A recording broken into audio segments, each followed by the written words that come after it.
Welcome to another day of the revolution. I'm your host, Jesse Morris, and I'm excited today. I've got my friend and colleague, Tanner Lauringson, on the call with us. Tanner, good to have you, man. Thanks for joining. Yeah, thanks for having me. Happy to be here. Awesome. So Tanner is an AE, so excited to kick off this series with bringing an AE on. He's a top performer. He's been doing this for quite a while. He works in SaaS, and this last year he achieved over 180% of quota. And fun story how we met. We'll get into that in a little bit, but really appreciate you hopping on. Could you tell us a little bit more about yourself? Yeah, sure. Happy to be here, and I'll tell you a bit about myself. So originally from California. I'm 32 years old, married. I now live in Parker, Colorado, not too far away from you. In terms of hobbies and fun things I like to do, I own a digital marketing agency on the side. Worked with basically small companies locally, sometimes overseas. And then I've been training and coaching beach volleyball for the last 10 years. The last year, I've actually transitioned into learning some other sports like tennis, golf, and hunting. In terms of my background, after college, I came out to Colorado from my first job working for Eric Weinmayer, who's the first blind man to climb Everest and the 7 summits. So that was a really cool step into the corporate space. And then I went into digital ad marketing, worked for a agency for a bit, and then a large media group. And then I pivoted into SaaS and probably worked for 6 different companies, small and big. That's awesome, man. The Eric thing is really cool because I remember watching I think there was a movie about him, right? About him climbing Everest blind, yeah. Right? Super cool guy. And I saw him speak up when I used to live in Eagle, so up near Vail, years ago, which was super cool. So fascinating guy. So at some point we'll have to dig into that one a little bit more, but that's really cool. Well, thanks for joining me, and I'm excited today. I'm excited to talk through just a couple of different topics. I think, one of the things I think it's easy, especially in the revenue ops space, is it's easy to get so operations focused that you forget that the whole purpose of our existence in a lot of ways is to support you guys. And really enable and help drive revenue for the company, in partnership with AEs. And so excited to kind of dive in today, get some of your perspectives on some things. One of the things I love, and you and I talked about this a lot, is how we met. And so, fun story. I'll let you kind of go in a little bit more, but, Tanner cold reached out to me. I think you sent me a LinkedIn message. Was that what it was? A LinkedIn message? Yeah. Yep. Yeah. So you sent me a LinkedIn message, and I think it was something as basic as like, hey, I'm looking to meet up with RevOps leaders. Love to grab coffee. That was pretty simple, short and sweet. And it's funny because I get hit up all the time by AEs or SDRs, and I never take meetings. And part of it's because actually very few people or shouldn't even say meetings. Like I don't really often respond. But the funny thing is I think like this last year, I think I had 3 people reach out and offer up an actual meeting. And I met with all 3 of those. So it's kind of funny, like little things like that I think most people aren't willing to either. Obviously, it helps that we're local, but aren't necessarily willing to go meet in person, and how in this kind of more remote world, it's very different. So like, can you talk to us a little bit about some of your strategy with outreach and what that looks like? Yeah, happy to do so. I'll talk about our example first. So I work in professional services, different than SaaS. SaaS, I feel like a product can speak for itself, and you can find your ICP and just basically get in front of them, and you'll be able to nail the messaging and get their attention. Professional services is very much your people are your product, and people buy from folks they've worked with in the past, people they're referred to, or maybe they'll go out and find someone. You have to be at the top of that list through however they do that, through a community or something else. So the way I think about cold outreach is need to find a hand raiser. So someone saying, hey, I have a project or a problem that you can solve. And I find where they're communicating that. Or I find a way to connect with them personally. And I'm new to RevOps. Like I've kind of been curious about it. And when I joined the company, didn't really know much. And so what I knew though was that, hey, people locally are willing to connect normally. If you're authentic, if you really care about possibly building a professional relationship. And RevOps is really niche. in terms of their career choice. And so folks in that network are always looking to connect with each other. So what I did was, hey, I need to grow a pipeline. Me and my rep at the time, we're going to create a list of VPs that are based in each of our states. We're going to identify those folks. We're going to create a very simple and short message, and then we'll follow up. And we're going to do that through LinkedIn. And that was something we did, one of our several approaches, but that one was actually the most successful. Not targeting people who are hiring for RevOps, not people that just raise money who are needing to scale their sales teams. It was actually the best cold outreach performing, I guess you'd say, campaign was just connecting with people locally. Which is fascinating when you think about it, like, because I think most people would get super scientific about things, and even like, I do this. I'm just as guilty as the next. Of, you hit on a couple of key areas of focus, right? Like those that are hiring for RevOps, that'd be a super natural, you think very easy funnel, but you chose connection, and I think that, like, when you boil it down to, would you not, like, you probably would agree with me on that, of like, that is such a key part of sales, is like the willingness to connect with people, and I think that willingness in a lot of ways communicates a lack, not necessarily, like, I think a lot of people in sales are like, I got to get a sale right now. When you went about it, you really thought more long-term strategy, right? It was like, you know what? I'm less focused on the sale. I need sales. I need pipeline. I'm more focused on, building longer-term relationships. Some of that will translate into dollars in the short term, but also potential opportunities long-term, right? Yeah, 100%. And totally agree. It's funny, as I've gone through my career, slow playing is so much more impactful. And through messaging, always doing the test of, would I talk to someone who sent me this message? If I was an executive, if I was the VP of this persona, and that's helped. So that's a fun one to hit on, is I always call it perspective. Like, I think about that in data a lot too, is like, it's easy to get in your own little world. So as an AE, you could have just been like, okay, this sounds good to me, I'm going to send this out. But what you just said is, hey, actually taking a step back and putting your hat on of the person you're sending it to and thinking, would you actually engage with this if that was you? And so there's something super powerful of like understanding perspective of people. And so you might not have understood the space of RevOps, but you actually understood people innately, right? Which I think is such a key piece of all of this. Like, talk to me a little bit about, this was your first year this last year, right? Doing this. And yet you had a banner year. And so when you think about, like, you didn't know, like, I think this is what's really interesting, because I think a lot of reps would say, the first year you're not going to be successful, or, it's a slower time to ramp. And all these things are, don't get me wrong, make it more challenging, but you figured out a path forward. Like, you actually figured out not only how to achieve, but overachieve your quota in an industry you didn't necessarily know a ton about. And for a new company, what were some of those things that when you look back now, would you say were really helpful in driving some of that success? Yeah, it's a good one. I think when I was looking at joining the company, I think first it comes down to selection of the company. Having a strategy and refining that strategy. So when I knew I was curious about RevOps, I had to choose professional services or a SaaS platform. Then number two, I had to find opportunity. I decided to identify a company that was doing founder-led sales, that didn't have a marketing arm, but I was able to do enough research to understand that they had a very high quality product.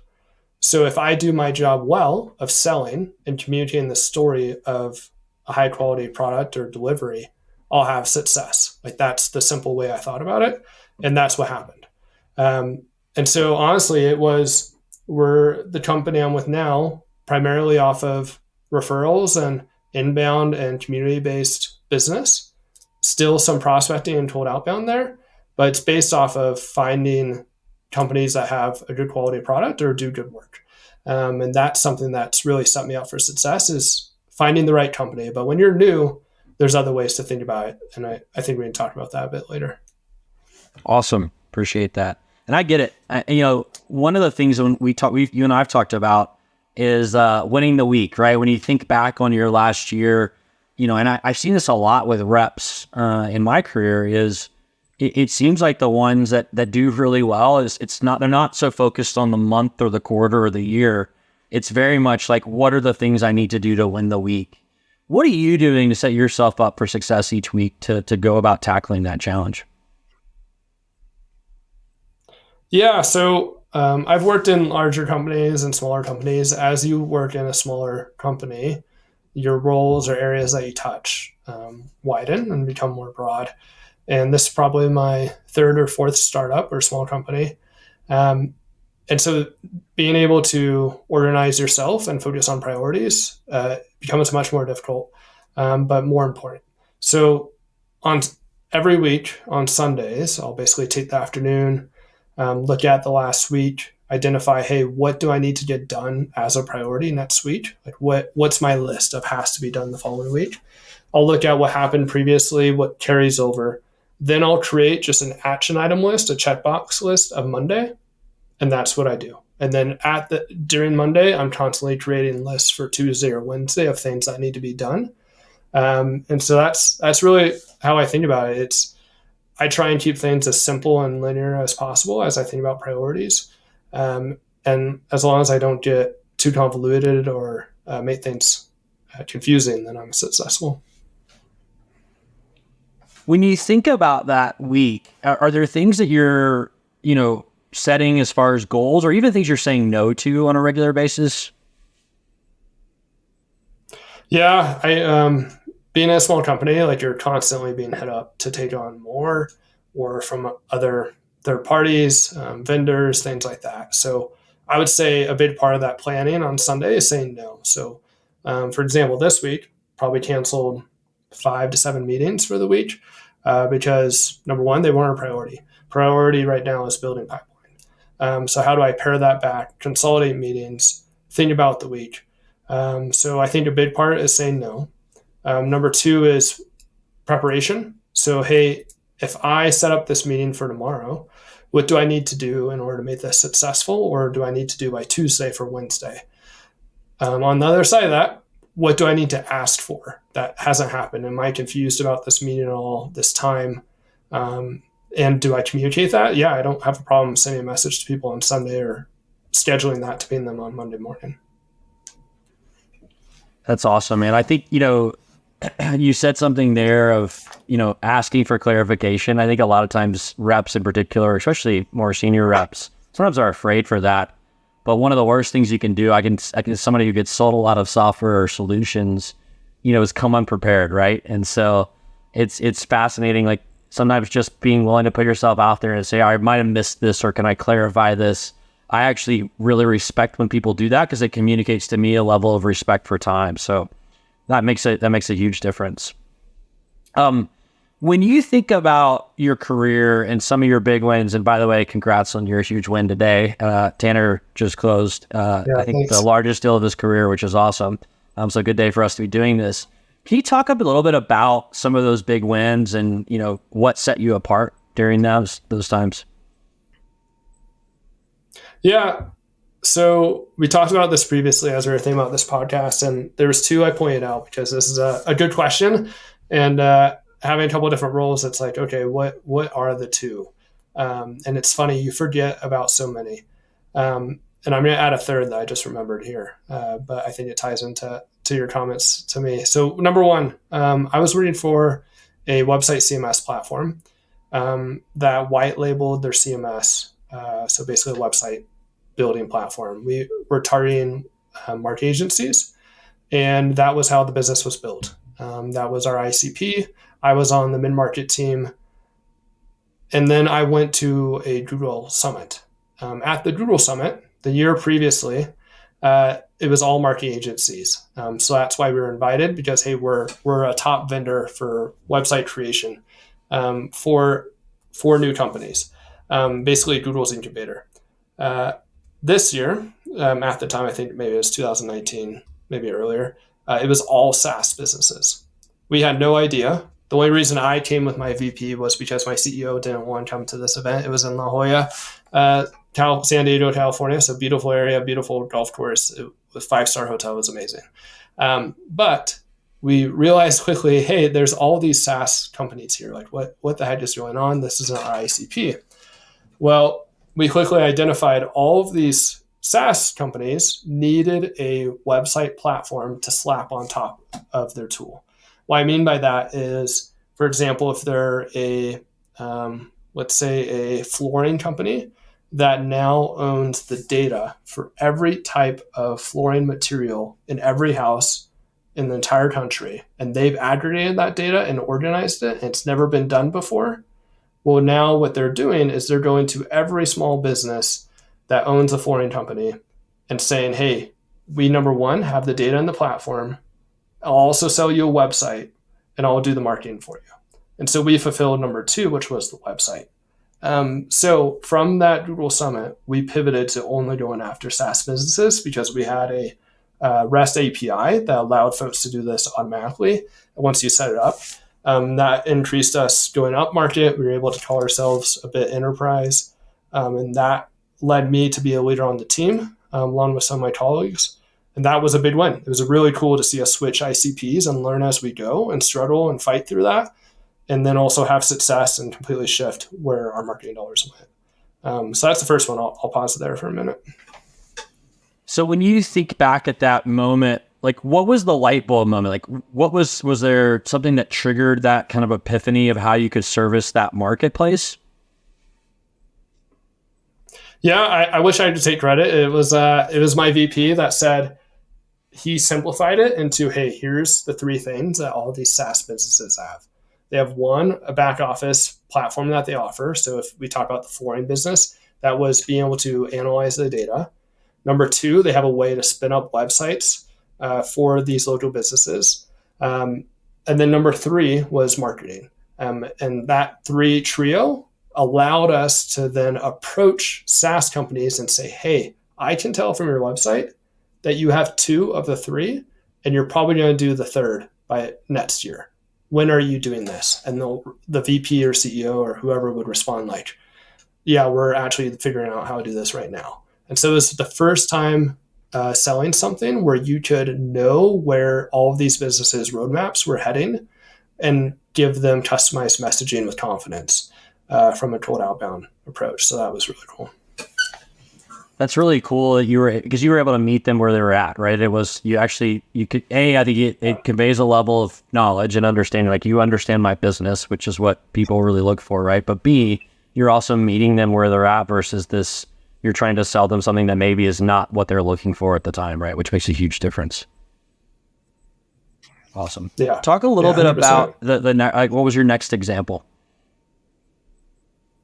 Yeah. So the other one's a bit more straightforward, and it was just a cool one. So I transitioned from when I was working for a very small company, I think Series A, in the water space, and then moved into enterprise marketing resource management. I was a team of a larger sales group of about 40 sales reps. I was on a team of about 5 or so. And when I joined, I had a number, I think it was 600 to 800K for annual quota. And I was like, crap, this is the biggest number I've had ever. How am I going to have success? I don't know the product. I'm now moving into what's called enterprise. How am I going to do this? And the first thing I did was I made sure to listen to all of my peers. And I didn't just listen to the peers on my team that were high performers, but I went above even to the top or the higher tier of enterprise. And I said, what do I need to do to be successful? And this is a no-brainer, and a lot of people do it, but they said, go after your close lost. Like, you need to nail your close lost as soon as you get in, and you're going to have success. So go into Salesforce, run your report, and do that. Like, you're not going to be handheld like, here's Tanner, here's your 30-day plan. This week, you're going to do your close lost campaign. It was, I ran the report, and I started messaging people as soon as I could. As soon as I got access, I started messaging individuals. And so within 2 weeks, I believe, I had a response from someone that said, hey, this is the person that's owning this evaluation this year. We know we need to do it. And I believe that deal, it actually didn't close before I left, but it's what actually may have been the highest deal for the team at the time once it did close. And I got it pretty much to the finish line. And it established credibility for me and it took pressure off me when I first joined an organization. So I think number one, earning your stripes early is what I learned through that experience. And it was really cool just to have success going after closed lost. It was an amazing product, and I'll talk about that later, like the types of products every rep should sell. But that was a good example of working for a company that has a very good product and speaks for itself, and you just have to find people at the right time. And that's what I was able to do there. Makes a huge difference. Can you talk a little bit about your messaging? Like when you do your closed loss campaign, high level, it doesn't have to be too detailed, but like, what did your messaging look like when you revisited those old ops? Yeah. It's always fun, right? Like you join an organization and you get to understand their hygiene, or whoever was working the op, what their transparency or hygiene looks like in Salesforce or whatever CRM you're using. So unfortunately, there wasn't a ton of information, but fortunately also there was activity tracking on the emails. So taking the time to understand as much as you can. If the information's there, you should know it and you should be able to use it in your messaging. I think it's so easy when you're new to take the shortcut and just think you can say, hey, is it a good time to pick up the conversation? And people will respond because they remember you. People never remember you. They don't care unless you remind them why they care. And so that's where for this one specifically, I actually used messaging that related back to their priorities. I think I had their old deal deck, their proposal, reviewed that. And so that just helped me say, hey, this was a priority for your roadmap. Is that still true? I know it was hard for you because you're, who was it? Was it the CFO? The CFO unfortunately had to pass because of annual budget. I know you're in a new year. Is this a project that can be prioritized because it was on the slate for last year? Huge. And that you said you had a bonus example for us? Yeah. So this one goes back to the website CMS company. And this was a fun one where it was early in my career for a SaaS company. And I had an individual where we pivoted going after SaaS companies. This company is based in the Netherlands. They sold basically sports tech, so software for soccer clubs in Europe that allowed them to run their scheduling, their pay, their payments. Basically, a member paid $1 per person. So, and they had that covered throughout Europe and very successful. What they didn't have was a way to spin up websites for each soccer club. So this individual found us either through my outreach or some other way. And what they did was they probably gave me 8 false verbals. And what I mean by that is I was speaking directly to the CEO, and he said, Tanner, I will sign today. And he probably said that 8 times over the course of 3 weeks at the end of the year. Yeah. And so I think every rep needs to go through that experience, and hopefully as early as possible, so that you never trust it and get your hopes up. And the emotional flow of it is good to experience early on. So fortunately, I had that happen. He ended up closing when I was about to go work out with my trainer at the gym. Like I had to take the call in the middle of a workout. I was like, I need to close this deal. I need to jump out. Unfortunately, it closed, but it did take 8 false verbals to finally get there. And it was just hilarious. Also, I wonder, hold on, give me a second. I might have something that ties into that. He sent me a goalkeeper's jersey That's from awesome. the Netherlands of one of the top goalies. And he actually ended up working together in the future. So even though he gave me 8 false verbals, it still built a relationship. And I didn't hold it against him. It's just, that was a funny experience. You know, it's funny, like, even when I was in sales as a rep myself, you know, I remember some of those where at the time it felt like the world was falling apart. And, you know, it's frustrating a lot of times because you put so much time and energy and you feel like you've done all the right things. And then you realize either, you know, and a lot of times it's easy in those moments to, you know, get frustrated at the potential, you know, prospect. But I oftentimes think too, I'm sure there's some things even in some of those false starts where you learned, hey, I should have probably asked this clarifying question. Was there anything in those moments that you can look back? Because one of the things I talk a lot about is own what you can own. And own what you can own is a little bit more specific than ownership of like, it doesn't just mean like at the end of the day, it probably was mostly on them of why they false started. But were there any little things along the way where you were like, man, I could have done this a little bit better, and for next time, this is a good takeaway? Any of those nuggets from that like 8 false starts? Oh yeah, I mean, I'm pretty critical of myself for good or bad. I think there's always something I could do better as a sales rep, especially in a sales cycle. And in that one, I needed to ask, why aren't you signing today? Like, hey, if you gave me a false verbal, why did it not go forward? And I think something I've learned, and you talked about this earlier in terms of planning or with meetings, but it's early communication and being direct. There should never be elephants in the room. If there's an elephant in the room, communicate about it and eliminate the elephant in the room. So I think that's something I could have done better to manage that. What ended up happening was they signed with us, but they didn't have the resources engineering wise yet. So they were waiting to figure out their hiring plan to have the developer that could work with our REST API and basically implement it. It ended up taking them 3 months after purchasing to actually find value to implement the platform. So maybe that was even early. He may have just signed because he liked me. So I think getting a better understanding of, hey, we agreed on this. Why wasn't it met? And having the confidence to ask. I think a lot of reps get scared to ask the hard questions, where the hard questions are what make you successful. I think Salesforce trains the reps to be really good at that. Sometimes maybe on the other side, but it's something that reps learn over time to be more direct and get the answers to the questions they need. Yeah, the direct thing, I myself really appreciate that. And I know not everybody does, but there is something you said, especially when you're running.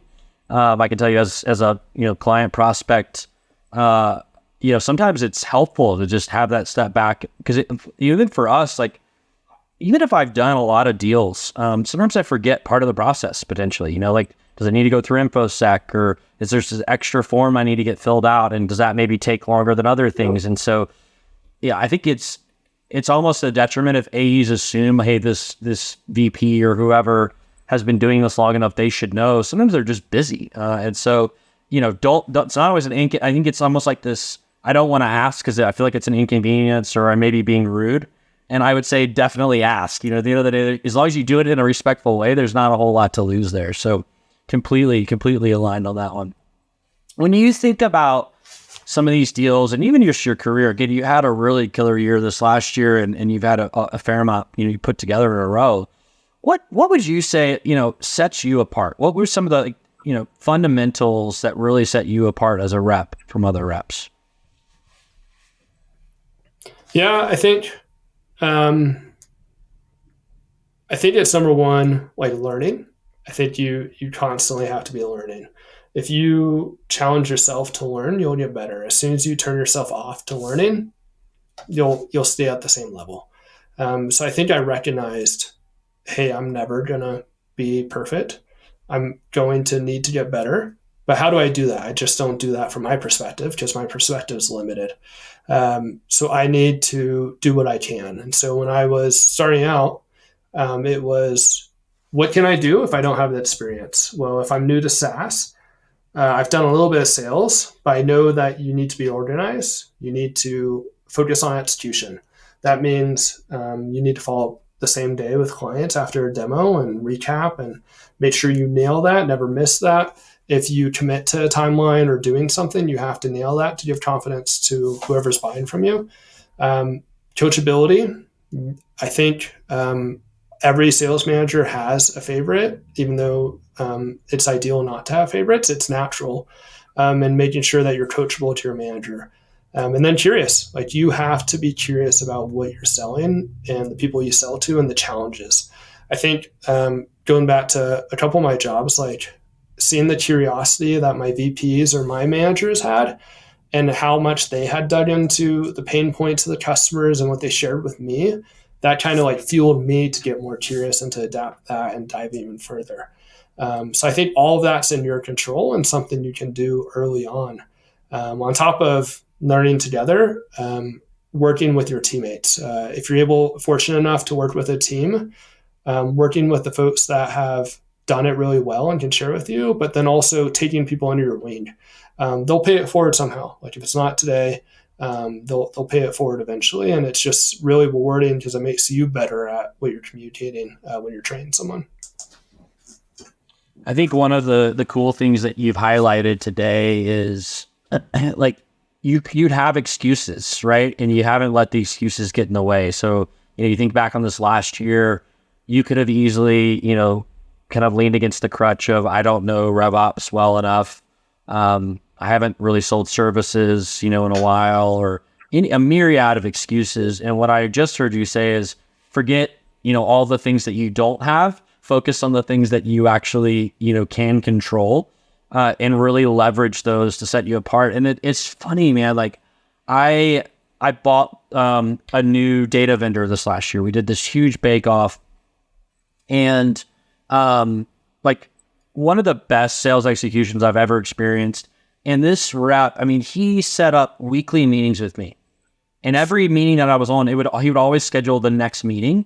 And sometimes we get on the call and it'd be like, hey, I don't have an update for you today. Let's talk next week. Cool. What time next week can we do? But for whatever reason, like that consistency, and he would send me a summary after every single call we had, even if it was 3 sentences long. Hey, here's what we covered today. Here's the action items for you, action items for me. And for me, again, busy as I am, it really helped keep the things moving along. And it really helped me to feel some accountability as well of like, look, we're both investing our time into this. I think a lot of times in sales, it's easy to get in this, well, the rep is at my mercy as a buyer. And to a degree, obviously, there's a little bit of truth to it. But at the same time, like you talked earlier about saying no. And I think, you want to focus on the highest value opportunities. And those opportunities typically come with good partnerships, for lack of a better word, right? Like behind it. And so it's fascinating to me that you didn't mention any of these uncontrollables. You mentioned like the basics things. And as somebody who buys a lot of software, man, I have a lot of respect for it. And I'm sure it doesn't work for everybody, but it works more times than not, right? Yeah, I think that's a really good point. And I realize now that I didn't quite answer your original question about, I went to starting out, but when I talk about why I had success the last 2 years, I'll tie into that.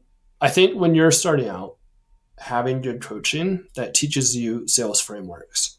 If you didn't learn that yet, learning MedPick, BANT, SPICE from Win by Design, you need to have that foundation and you need to practice it and you need to have a good trainer and you need to be held accountable to using it.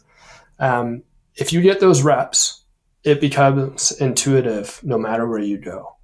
And I think why I've had success the last couple of years is I know what equation will make me successful. And what I mean by that is what variables do I need? When I'm joining a new company, I need a good product.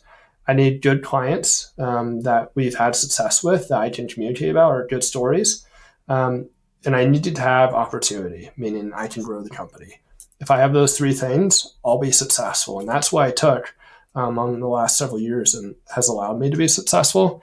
So I think having that background of going through different deal frameworks allows me to sell RevOps, sell water SaaS or IoT hardware, sell retail LMS, website CMS, ad tech. Like it doesn't matter. Like I know I can learn software and then I can learn the challenges, the success stories, and I can fit into any organization. That's huge. Ultimately it's really like I always think about it as exercising, right? It's like you got those basic exercises you're doing at the beginning to really build the foundation. And then really you're just using those similar models, but tweaking them obviously based on the industry, the challenges, and the people ultimately. But at the end of the day, people are still people. So that's awesome. When you think about 2024, again, coming off of a killer year, are there any new strategies, tools, processes you're thinking about going into this year? Yeah, I think when you work for a startup, it's always hard to take a year at a time for planning and like back out because larger organizations tend to think of more annual planning. It's more formalized, so it's always good to take a step back, even in the business of a small company. So I think one thing, and you and I have talked about this a little bit, but is that budget stream ownership. It's maybe some people say it's cheesy, but it's a very simple concept. Is everything that you work on, you own. What I mean by that is, hey, my sales number is almost doubling this year. Um, Now I need to take extreme ownership of that. I can't have excuses as to what's happening, why it might not be successful, if the economy tanks or it's a challenging year again. Um, I can't control that. What I can control is how am I going to be successful. So taking extreme ownership to 2024, I try and do that for every year, but think about it a bit more this year. So what that looks like is doubling down on what's doing well. What I mean by that is not taking on too much. It was tempting my first year to explore this partnership, that partnership, too many partnerships, too many opportunities. Now I kind of understand where the low-hanging fruit is, and that should allow me to grow and accelerate more. So if I kind of narrow that in a bit more, for example, this week I've gone after all of my closed loss for the last year. So 2023, everyone closed loss from last year has received a message from me that is customized, that has some pertaining language to what we talked about. So that's number one. So building pipeline early and front loading your year as much as possible. Number two is it's easy to get distracted with cold outreach. Cold outreach takes a lot more effort. So what's your low hanging fruit? It's probably a closed loss. But then how do you define cold outreach? Is that, hey, like hitting up someone locally to you? Well, it's not quite cold. Like I would call that maybe a lukewarm person that you might see at the grocery store. If you knew who they were, they'd probably talk to you, versus hitting someone up randomly in another state. So I think understanding what your ROI is by tactic and going down that list. So for me, starting with close loss. Number two, it's existing business. Three, it's referrals, and going from that list and making sure I execute on that early. And then think about the whole year as a whole. Where I'm at now is we don't have a marketing person, and that tends to fall to me and the CEO of the company, which isn't bad. I like marketing, but making sure we have a plan for the year. Last year, it was really reactionary. Like, here's the events we're going to. Sweet, jump on a plane. Here we go. Here's who's coming. But having a strategy to it. So, hey, what are, for example, we're going to do some more medical conferences this year. What's that mean to be successful? I last year didn't have the bandwidth to do all the follow-ups from events like I wanted to. Like I did the follow-ups to every person I met, but we hosted a happy hour and we had a lead list of maybe 100 people. And I didn't do the right amount of effort to follow up with all those people, but that was based off of ROI of active deals. So understand how everything fits in. Another thing is community-based growth. A lot of people talk about how 2023 was a hard year, transitioning into community-led sales, community-led, I guess, focuses. RevOps is huge for that. So I work a lot with folks in Pavilion, like I'm part of the Colorado chapter. I saw you just joined. And so what I like to do is just have basically more and more connections, connect with people locally, connect with people either that post a challenge, like, hey, I've reached out probably to, I don't know, 5 people in the last 2 months that just said something. I'm struggling with this about RevOps, and I'll go message my team, and then I'll schedule with that person. I'll just offer free advice. And that's just building this community feel. And the more we give awareness, if people have a positive experience with us, I might not have a marketing arm, but what I do have is hand raisers asking for help and us offering that time. And to me, that's a high ROI in the long term. So communities is a big focus for me. Next thing is I'm hiring a senior AE, which is great. That'll allow me to accelerate in terms of sales. And something that's interesting is we're doing, instead of like it's a small company, instead of a individual based comp plan, like, hey, I'm the head of sales, then we have a senior AE. We're actually doing one combined plan. And I think that's a really strong recommendation for me for small companies. The reason for that is now I can bring this person. We don't have to separate deals. Hey, you're mid-market SMB, I'm enterprise or strategic. Now I want to develop you. I want you to learn. I can bring you into enterprise deal to help. So that's really cool and awesome that my CEO was open to that. And then Another one is making it easy for companies to refer us. Like we grow a lot through referrals today, and people that have used us previously, but we don't have an operationalized system behind it. And thinking about how I'm going to do that. I would say I don't have the answer today, but I know a lot of people have done it really well, and the answer's out there. So I just have to figure that out. It's huge. It sounds like you've got a good, plan at least in place to work towards this year. And I think, we're 10 days in. And the funny thing to me is I was talking to a CEO earlier of a smaller company about his reps, and he has 3 reps, and none of them have even really picked up the phone this year. So it's fun to see. And I think, when I look at the best reps out there, there's not this lackadaisical approach to the year. It's very much, hey, we're going to come in with a plan.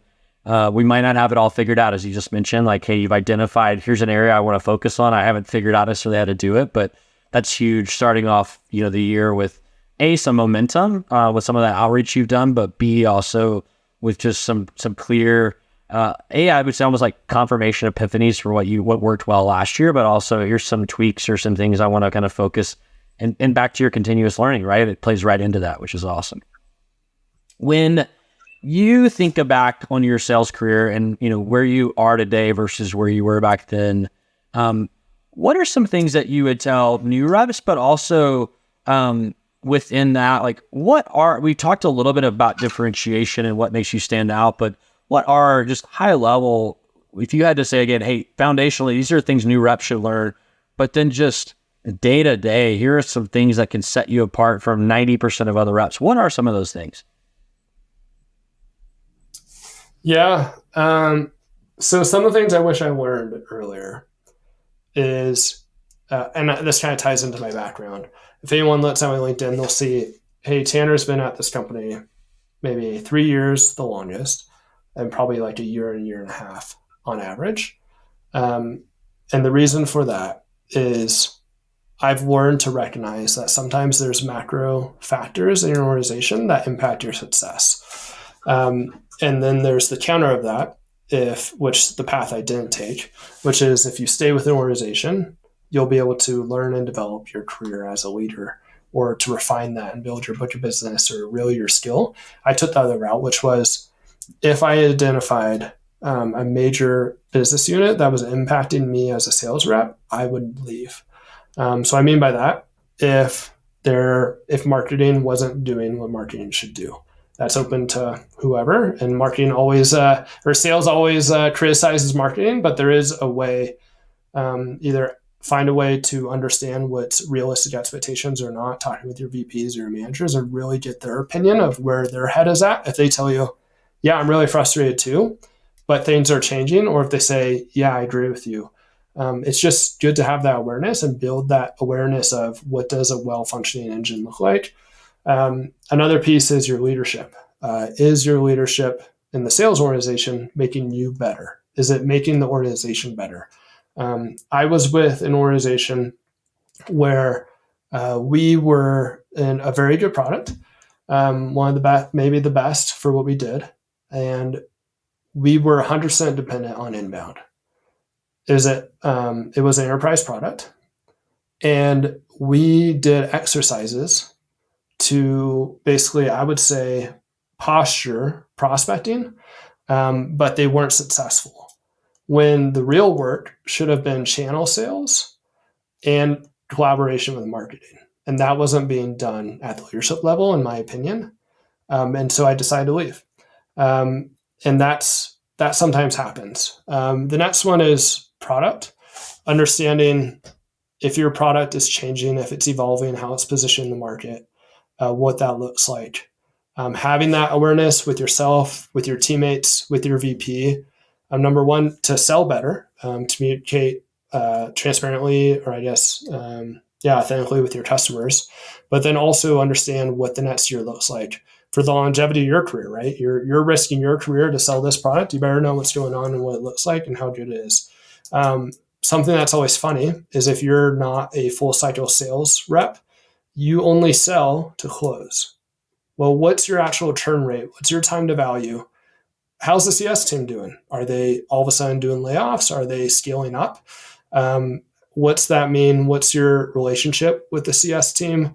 And so those things I think play a big role into your sales career. And that's something I wish I learned earlier, but that's something I like to think about a lot now. I touched on this earlier, but good coaching and when you join an organization, make sure you have a career plan if you're new. If you have to join as an SDR, sharing, hey, I need to know what the path and the timeline is to being promoted. Even if you're not an SDR, if you start out in mid-market or SMB, making sure that your company defines that career plan and that you're committed to it and it's clear, it's transparent. I would say a lot of reps get screwed by communication and vagueness in career plans. And a lot of times reps feel like it's the manager's fault where it rolls up to the top because that's just not formalized yet. But if you know that early, then you at least know, hey, this is something that isn't here instead of expecting or wishing for it. And then I think the third one for something I wish I knew is having industry experience with something that you love. I learned ad tech in college through one of my senior projects, running Google Ads. I worked with a local engineering firm also as a side job. And then when I worked for Eric, I redesigned our website, did some digital marketing stuff, and then I went and joined into an ad agency. It was really cool to dive into an industry specific thing that I was passionate about, and I liked it because it was data driven. I knew I didn't want to work in the agency space anymore, but I knew I wanted to do it on the side. So it's like a fulfilling thing for me in industry experience. It's not what I want to continue selling or doing, but I do have as a passion thing on the side. I think that's important for sellers. If you just sell your one product and you aren't 100% in it and haven't been spending a long time on it, you're going to be in a challenging position to not get burned out. So I think that other side of the house helps me stay sustained with energy. So that's first. I'll pause for a second about things I wish I knew before I talk about what reps can do to differentiate themselves. Yeah, those are really good, man. I think it's funny the passion piece. It's something that I think it was probably about 7 years ago. I had a epiphany kind of moment where I was like, man, life's short, and we spend the majority of our times working, and so we might as well actually enjoy what we're doing. And in sales, especially, right, there's something to be said for people. They hear it in your voice. If you believe in what you're doing or don't believe in it, if you're passionate about what you're doing, or even I even think a lot of times about momentum. Something I focus a lot of times on is sales momentum and how do you get that within a culture, and getting early wins and what that does. Because the reality is I remember when I first started my own SaaS company, and I would try to go sell. I was selling out of a place of desperation, to be quite honest, and it comes across people pick up on that. And it's funny, the second I got to this point of I'd got a couple wins under my belt, you start getting that confidence. You start actually believing oh, I actually see now how the problems that I'm solving for other people makes a huge difference. So no, those are all really good. So kind of in closing here, when you look at, I don't have to go necessarily too much detail on this, but what are just a couple of things that you would say, hey, these are really big differentiators that most reps out there aren't willing to do or aren't doing, day in and day out, that's helpful for either reps that have even been reps for a long time, but maybe just helping them see, hey, just by being a little disciplined on these few things, man, that makes a huge difference. What would some of those things be? Yeah. I think if I called it out, something that I'm always getting better at that we haven't touched on today is communication. So internally, not doing circle conversations. What I mean about that is commonly folks will talk and they'll talk about a problem and they'll say, hey, we'll figure this out. We'll do this. And then there's no action. There's no timeline.